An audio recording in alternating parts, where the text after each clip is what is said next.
It's butterfly season here in central Pennsylvania, and this is kind of an odd year. Ordinarily, we would have a lot of monarch butterflies, and we really enjoy seeing the monarchs, but this year we have very few of them. I'm not sure what's going on because we have literally a population explosion of all the other butterflies here in our yard.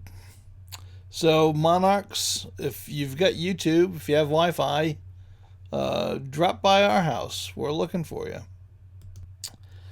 And despite the surprising shortage of monarchs, there has been no lack of other butterflies. We've had plenty of them around, and they are particularly attracted to our Tithonia plants. And you can see them all fluttering around here. These are mostly yellow swallowtails. And the Tithonia plant is really a major attractant to them.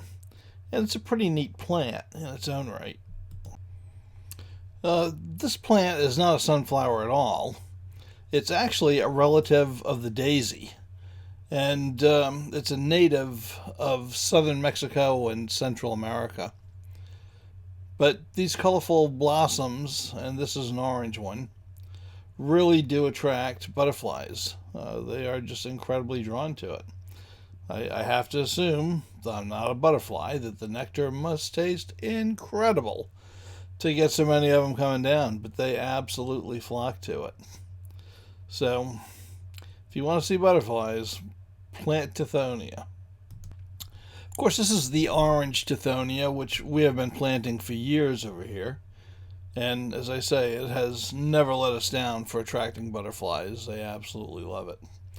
But this year, Mary Pat tried something a little bit different. She planted a yellow Tithonia. And this is our first bloom. It's just bloomed today.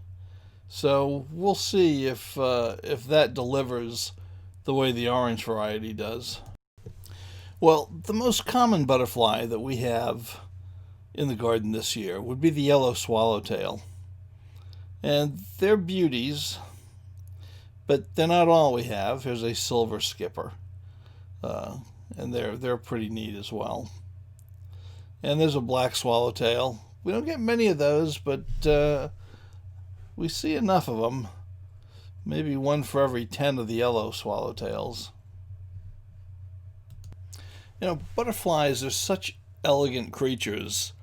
I mean, they're almost like the model for J.R.R. Tolkien's elves. I mean, they just are so sleek and beautiful, really. And watching them work a flower is just amazing. It's amazing that they can get enough nectar out of those little spaces to survive, feed themselves. And yet they must, because here they are, covering these flowers and working like crazy. And you just have to marvel at that industry. And as I said, they are just so long and elegant looking. It's just really amazing to watch them. And then on the other hand, you've got an insect that is not long and elegant looking. I mean, it's kind of dumpy looking, the common honeybee. And yet, these hard-working girls pollinate most of the fruits and vegetables that we have. But they kind of take a back seat to their beautiful, insect cousins, I guess you'd say, the butterflies. And yet, for every butterfly in our garden, there might be 10 or 20 bees. And they just work all day long. But obviously the butterflies are hardworking too at this period. They've got to be, I guess, to support themselves from the nectar of flowers. That has got to be a hard way to make a living.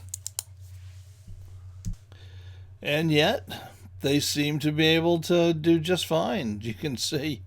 I mean, we have an entire flock of them: yellow swallowtails, black swallowtails, there are multiple butterflies all over this tithonia bush, so they must be doing fine. There's a lot of competition for the blooms on the Mexican sunflower, but everybody seems to get along quite well despite that. And the black swallowtails are not nearly as prevalent as the yellow ones, at least in our yard.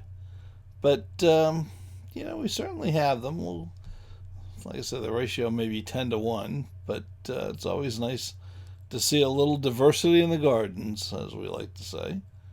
And we've certainly done pretty well with that this year. And you can see how close together they're working. Sometimes I'll work the same flower, and nobody starts duking it out, which is kind of remarkable. I mean, they'll work together with bees, and everybody just cooperates. It's not always like that in the animal kingdom. I mean, we have hummingbirds that will fight like tigers over the airspace above the feeders. Very territorial, but butterflies, they just don't seem to care. As long as there's a flower to land on, they're happy to do it, and they don't mind sharing. And good for them, I guess. Look at them over here. I mean, we've got the yellow swallowtails and the black swallowtails, and that poor black swallowtail looks like he's had a few bites taken out of him.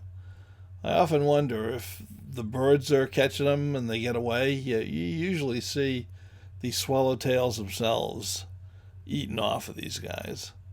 So, like I say, it's going to be a pretty tough day. Now, butterfly bush is another really powerful butterfly attractant. We have a number of these in our gardens, and they never fail to draw butterflies from across the spectrum. Big, small, we got it all. So those are the plants I recommend that you put in if you want to get some decent butterflies, right? A butterfly bush or several butterfly bushes, and a Mexican sunflower, better known as the tithonia. Well, that's all for now from the land of bees and butterflies, and we'll see you next time. Bye.